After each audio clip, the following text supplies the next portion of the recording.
আসসালামু আলাইকুম বন্ধুরা, টিএম চিকেন লফটের নতুন সংযোজন 3টা সাদা মুরগি এবং একটা লাল মুরগি। আপনারা জেনে খুশি হবেন যে এই 3টা সাদা মুরগি তুরুকমাক, আমার যে সোনালী মোরগটা আছে, মেইন ব্রিডার মোরগ, সেই মোরগের একটা সাদা বাচ্চা হয়েছিল। সাদার ভেতরে কিছু কালো কালো নকশা ছিল। সেই মোরগের বাচ্চা হচ্ছে এই 3টা মুরগি।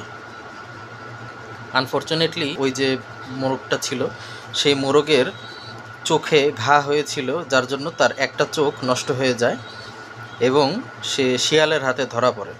শিয়াল তাকে নিয়ে যায়, যেহেতু সে এক পাশে দেখে না, সম্ভবত ওই পাশ দিয়ে শিয়ালটা এসে তাকে ধরে নিয়ে যায়। তো সেই মোরগের স্মৃতি হচ্ছে এই 3টা মুরগি। তো আর এছাড়া সাদা কালার নেওয়ার আরেকটা কারণ হচ্ছে, এই সাদা কালার থেকে অনেক ভ্যারিয়েশন বাচ্চা কিন্তু তৈরি হবে। আপনারা জানেন যে দেশি মুরগির মূল বিষয়টাই হচ্ছে কালার ভ্যারিয়েশন। তো এই কারণেই আমি সবসময় কালার ভ্যারিয়েশনের উপরে জোর দিয়ে থাকি। তো আসুন আমরা ওদের বাঁধনগুলো উন্মুক্ত করে দিয়ে ওদেরকে খাঁচায় ছেড়ে দিই। প্রথম মুরগিটাকে খাঁচার ভিতরে ছাড়লাম। আপাতত আজকে ওরা কবুতরের সাথেই থাকবে। যেহেতু সন্ধ্যা হয়ে গেছে, মাগরিবের আজান পড়ে গেছে, তাই এখন আমি আর ছাদে যাচ্ছি না। আপাতত মুরগিগুলোকে আমি কবুতরের বাচ্চার সাথেই রাখছি। কবুতরের খাবারই খাবে, কবুতরের পানি খাবে। আগামীকালকে ইনশাল্লাহ ওদের লফটে ওদেরকে ছেড়ে দেব। কবুতরের বাচ্চাদেরও কোনো সমস্যা হচ্ছে বলে আমি মনে করছি না।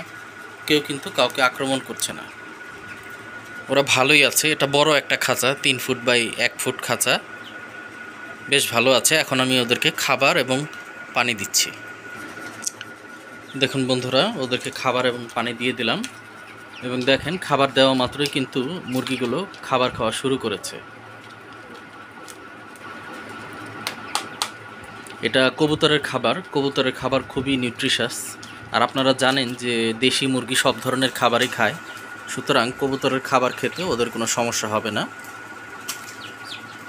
একটা মুরগি একটু ঝিমাচ্ছে, ওটার কারণটা আমি ঠিক বুঝতে পারছি না। তো এনিওয়ে, ওদের শারীরিক দুর্বলতা এবং ব্যথা কাটানোর জন্য আমি যেটা করেছি সেটা হচ্ছে, এখানে দেখতে পাচ্ছেন হাফ লিটার পানি রয়েছে। এই পানির ভেতরে আমি একটা স্যালাইন গুলে দিয়েছি এবং Napa tablet, H tablet 500 milligram গুলে দিয়েছি। দেখেন এখানে কবুতরের জন্য আলাদা খাবারের ব্যবস্থা, মুরগির জন্য আলাদা খাবারের ব্যবস্থা, আর এই মাঝখানে হচ্ছে পানি।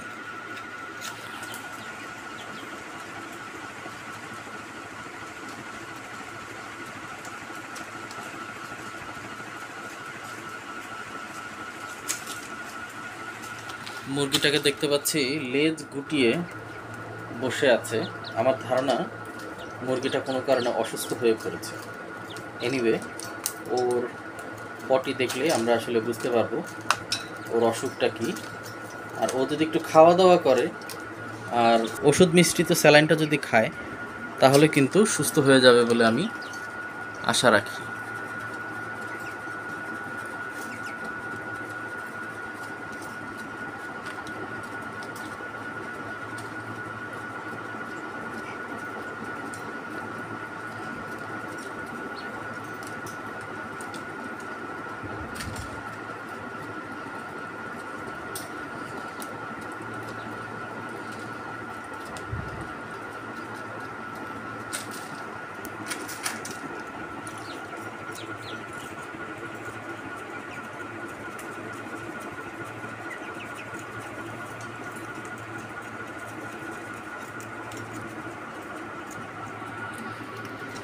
দেখুন পানির পাত্র কিন্তু চিনে ফেলেছে, পানি খাচ্ছে।